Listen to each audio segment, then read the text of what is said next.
জন সিনা officially retired হয়ে গেল, কিন্তু ইতিহাস সাক্ষী রয়েছে যারাই রিটায়ার্ড হয়েছে তারা কখনো না কখনো ফিরে এসেছেন। তাহলে কি জন সিনাও ফিরে আসতে পারে? Hey guys, what's up and welcome to Shubham Dutta show.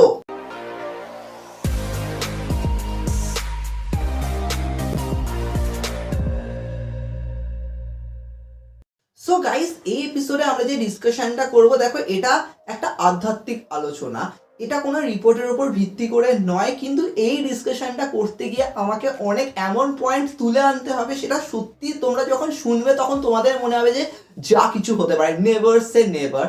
সত্যি বলতে গেলে হ্যাঁ, এটা ঠিক যে জন সিনা আজকে রিটায়ার্ড হয়ে গেল, মানে এরপরে না মানুষজন কি মানে কিছু বুঝতে পারছে না, মানে হ্যাঁ কিরকম ভাবে ডব্লিউডাব্লিউকে এরপরে তারা দেখবে না। এটাও ঠিক যে অনেকেই রয়েছে, তোমরা এখন যদি বলো যে ভাই রোমান রেন্স তো রয়েছে না, ব্রক লেসনার তো পরের বছর, আর কি বলবো, সিএম পাঙ্ক বলছে আমি আছি, আমার রিটায়ারমেন্ট এত তাড়াতাড়ি হবে না, আমার রিটায়ারমেন্ট অনেক দূরে রয়েছে।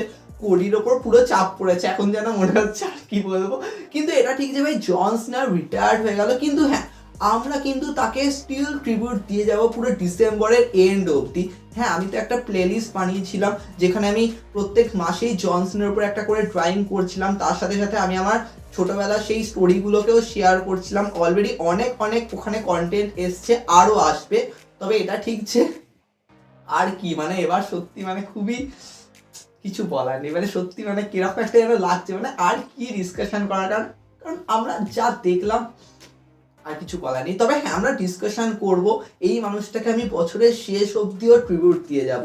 তবে কি বলবো, মানে হ্যাঁ এই ভিডিওর যে টপিকটা, হ্যাঁ আমি টপিক থেকেই সরে যাচ্ছি, মানে আজকে সকালে যা হয়েছে না, মানে তারপরে সত্যি মানে মনে হচ্ছে কি নিয়ে কথা বলবো, মানে এরকম ব্যাপারে ডব্লিউডাব্লিউর কাছে আর কি সত্যি কোনো স্টোরি লাইন রয়েছে না। তোমরা বলবে এই মিস্ট্রি গাইকেই টেনে নিয়ে যাবে, আর কিছু বলার নেই। তবে হ্যাঁ, এবার যদি আমরা টপিকে আসি, জন সিনা রিটায়ার্ড হয়ে গেছেন, এটা ভুললে চলবে না। জন সিনা কিন্তু একটা কন্ট্রাক্ট সাইন করেছেন, সেই হিসাবে জন সিনাকে কিন্তু অ্যাপিয়ারেন্স দিতেই হবে। হ্যাঁ, তোমরা যদি এখন এটা ভাবো যে এসএনএমিতে তো হয়ে গেল, দেখা গেল রতেই হয়তো জন সিনা কিক অফ করলো স্যুট পরে, জন সিনা বলবেন যে আমি তো রেসলিং করবো না বলেছি, কিন্তু আমি আসবো না সেটা তো বলিনি, কারণ ডব্লিউডাব্লিউ আমার কাছে হোম, তোমরা আমার কাছে ভালোবাসা, আমি কেন তোমাদের ছেড়ে চলে যাব।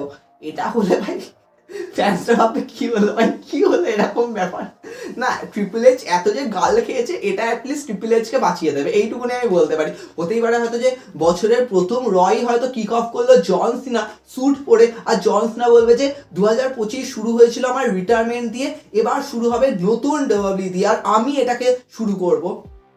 কিছু বলার নেই, মানে জন সিনা ভাবো 2026কে কিক অফ করছে, এটা ফ্যান্সটা পুরো অবাক, এরকম ব্যাপার। হ্যাঁ, জন সিনাকে দিয়েও তো মার্কেটিং করতে হয়, মানে টিকিট সেল, পিএলই গুলোকেও তো সোল্ড আউট করতে হবে, এরকম ব্যাপার। তার সাথে সাথে হয়তো অ্যাডভার্টাইজমেন্ট হবে, জন সিনা হয়তো কোনো কিছুকে ন্যারেটও করতে পারে। জন সিনার টি শার্ট কিরকম বেরোবে, কিছু তো ট্রাই করতে হবে, কারণ জন সিনার টি শার্টকে বের করতেই হবে, এরকম ব্যাপার নয় তো শেষ এরকম। তবে হ্যাঁ, জন সিনা হয়তো ওই রকম রকের মতনই সিন হবে, মানে আসতে হবে, মানে টিকেও বলবে জন সিনাকে ডাকো, টিকিট সেল হচ্ছে না, জন সিনাকে ডাকো না। রক তো হাইফাই মানুষ, যদি রক নাও আসতে পারে জন সিনাকে ডাকো ডাকো, এরকম এটা তো হবে। কিন্তু আমরা কথা বলছি ভাই, জন সিনা রিটায়ার্ড হয়ে গেল, কিন্তু রিটায়ারমেন্টের পরে কি ফিরে আসতে পারেন? দেখো, যদি উনি ফিরে আসেন তাহলে সেটা 3 বছরের আগে তো মনে হচ্ছে না, অ্যাটলিস্ট 3 বছর সময় তো লাগবে। তারপরে হয়তো জন সিনা আসলেন, মানে ওই অ্যারাউন্ডে আসলেন না, জন সিনা একটা ম্যাচের জন্য আসবেন, আর এই একটা ম্যাচ কত বড় স্টোরি লাইন হবে। দেখো, এটা ঠিক যে আমরা ডিসকাশন করছিলাম যে রেসলম্যানিয়া 42 অ্যারাউন্ডে, হ্যাঁ আমি বলতে ভুলে গেছি, জন সিনাকে হয়তো সত্যি হল অফ ফেমেও ইন্ডাক্ট করতে পারে, সেক্ষেত্রে রেসলম্যানিয়া 42 অ্যারাউন্ডেও জন সিনা থাকবে। জন সিনাকে একটা হল অফ ফেম অ্যারাউন্ডে একটা কিছু টি শার্ট বানিয়ে দেবে, সেরকম একটা অ্যাঙ্গেল হবে। তারপরে রেসলম্যানিয়া 43 সৌদির ডিমান্ড হতে পারে, সৌদি হয়তো বললো জন সিনাকে আমরা রেসলম্যানিয়া 43 হোস্ট করে দেবো, কিছু বলার নেই।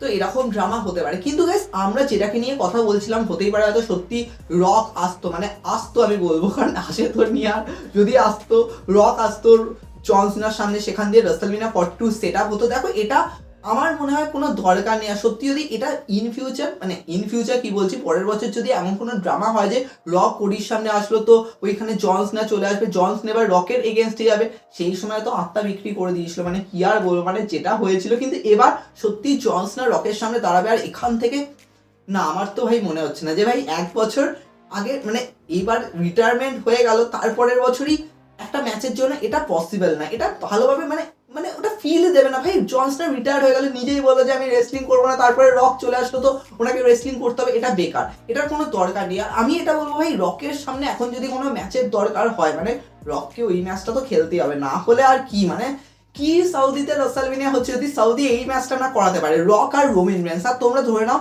রক আর রোমান রেন্স হওয়ার পরে রকের আর কোনো চ্যাপ্টার নেই, রকের সত্যি হয়তো এটা একটা রিটায়ারমেন্ট ম্যাচ, একটা লাস্ট ম্যাচ অফিসিয়ালি হলো, আর সেক্ষেত্রে রোমান রেন্স রকের লাস্ট অপোনেন্ট ডেফিনেটলি বিগার। আর এটার জন্য পারফেক্ট স্টোরি লাইন কি বানাবে সেটাই দেখার আছে, কারণ রক আর কোডির যে আত্মা নিয়ে যা টানাটানি চলছে, এরপরে রোমানও তো মাঝখানে ঢুকবে, কারণ রোমানও তো কোডির দিকে নজর মানে টাইটেলের দিকে, তো সেখান দিয়ে কিভাবে বিল্ড আপ হবে সেটা দেখার বিষয়। তাই আমি রক আর জন সিনাকে নিয়ে ভাবছি না। কিন্তু গাইস এবার আমরা যেটাকে নিয়ে কথা বলবো সেটা খুবই ইন্টারেস্টিং, আর এটাকে নিয়ে কথা বলতে গেলে আমাকে একটুখানি আগে যেতে হবে। তোমরা যেমন দেখেছো রাসেলমেনিয়া যখন আন্ডারটেকারের স্ট্রিক এন্ড হয়ে গেছিল, তারপরে আমরা প্রত্যেকেই এরকম ভাবেই ভেঙে পড়েছিলাম যে ভাই ব্রক লেসনার কাছে আন্ডারটেকার হেরে তো গেল, কিন্তু এইভাবে হারলো, মানে আন্ডারটেকারের ওই সময় যে অবস্থা ছিল আর কি বলবো। কিন্তু তারপরে ভাবো ব্রে হোয়াইট সেই ফোর্স করছিল, মানে যেরকম স্টোরি লাইন চলছিল সেখান থেকে আন্ডারটেকার ফিরে এসেছিল রাসেলমেনিয়া 31 ব্রে হোয়াইটের এগেনস্টে, সেটা একটা ক্লাসিক কামব্যাক ছিল। তারপরে আমরা আন্ডারটেকার আর শেন মিকম্যানের দেখেছিলাম, তারপরে আন্ডারটেকার আর রোমান রেন্সের হয়েছিল, তারপরে আন্ডারটেকার অবভিয়াসলি রোমান রেন্সের কাছে হেরে যায়, সবকিছু খুলে চলে যায়। আমরা ভেবেছিলাম সত্যি হয়তো ওটা ওনার রিটায়ারমেন্ট। তারপরে ভাবো জন সিনা আবার টানাটানি, জন সিনা ওই সময় আন্ডারটেকারকে ডেকেছিল, সেখান থেকে আন্ডারটেকার ফিরে এসেছিল রাসেলমেনিয়া 34 আন্ডারটেকার আর জন সিনার ম্যাচ হয়েছিল। তারপরে যদিও আন্ডারটেকার আর ওইরকম ভাবে আর ডেলিভার করেনি, আন্ডারটেকার অফিসিয়ালি রিটায়ারমেন্টের দিকে চলে গেছিল এজে স্টাইলসের এগেনস্টে, সেখানে আন্ডারটেকার এজে স্টাইলসকে হারিয়েছিল বোনইয়ার্ড ম্যাচে, আর সেখানেই দি এন্ড হয়েছিল আন্ডারটেকারের।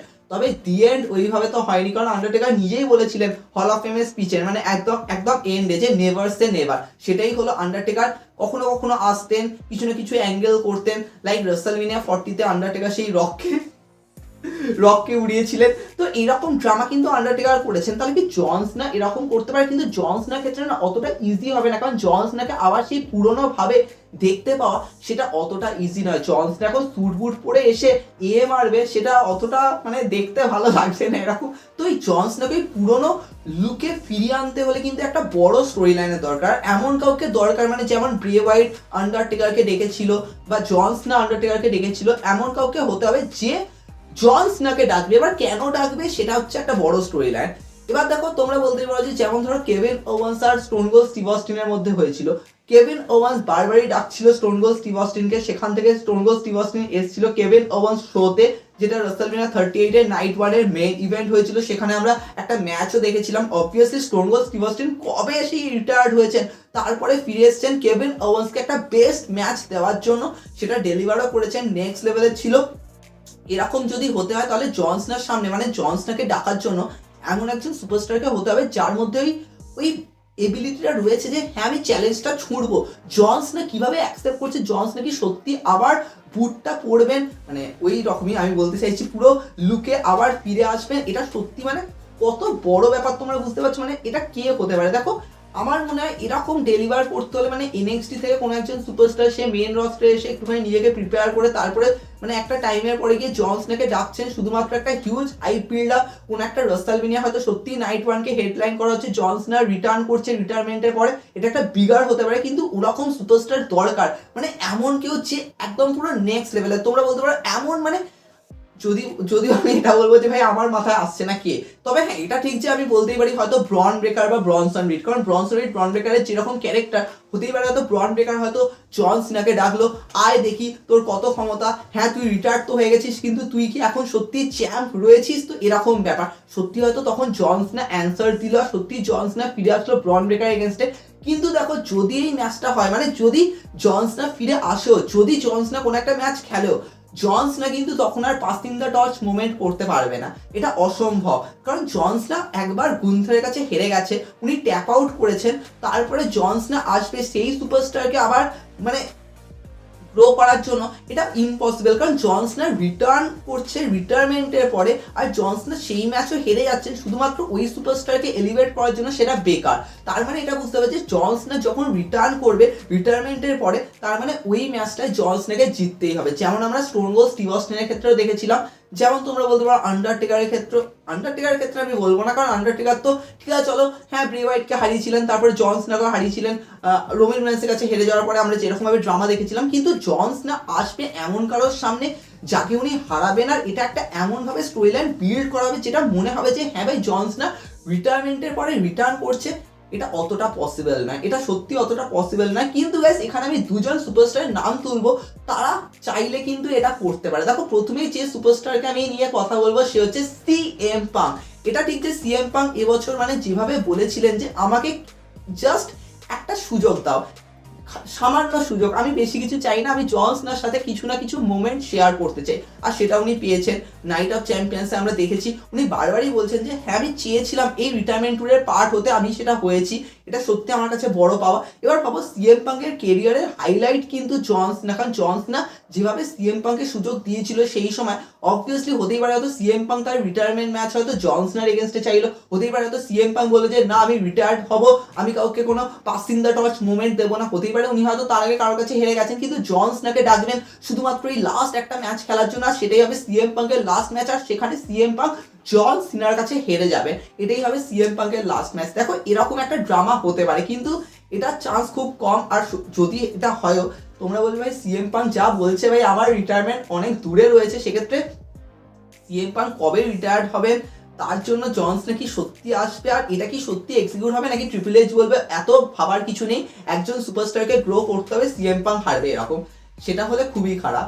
কিন্তু গাইস লাস্টে আমি যে সুপারস্টারের নাম নেব, দেখো আমার মনে হচ্ছে এই সুপারস্টার যদি চায় ভাই এটা হতে পারে, আর এটা তার রিটায়ারমেন্ট একদম পারফেক্ট ম্যাচ হবে, আর সেটা হচ্ছে গাইস রেন্ডি অর্টন। দেখো রেন্ডি অর্টন অলরেডি প্রচুরবার বলেছে যে হ্যাঁ আমার আর সিনার ম্যাচ রাসেলমেনিয়া স্থান পায়নি, এবছর তো ব্যাকল্যাশ সেন্ট লুইসে ছিল, তো ব্যাকল্যাশ সেন্ট লুইসেই হয়ে গেল ওয়ান লাস্ট টাইম। কিন্তু ভাবো যদি এটা হয় তার জন্য কিন্তু রেন্ডি অর্টনকে অনেক কাঠখড় পোড়াতে হবে, রেন্ডি অর্টনকে প্রথমত তো হিল হতে হবে, রেন্ডি অর্টনকে হয়তো ডব্লিউডব্লিউই টাইটেলও ক্যাপচার করতে হবে, তারপরে হয়তো রেন্ডি অর্টন টাইটেল হেরেও গেল কারোর কাছে, সেটা অন্য ব্যাপার, আমি বলছি না জন সিনার কাছে, অন্য কারোর কাছে অবভিয়াসলি হারবে, কারণ জন সিনার কাছে হারার কোনো মানে হয় না। তো সেক্ষেত্রে হারার পরে রেন্ডি অর্টন স্টিল ফিউরিয়াস থাকলো, তার ওই হিল ক্যারেক্টারটা এমন হলো যে উনি সবাইকে ধ্বংস করছেন, মানে রেন্ডি অর্টনকে পুরো একদম হিংস্র দেখাবে যে আমি যাকে সামনে পাবো ধ্বংস করব। এবার এই রেন্ডি অর্টন মানে সেই লেভেলের রেন্ডি অর্টনকে আটকানোর জন্য আমাদের সুপার হিরোকে ফিরে আসতে হবে।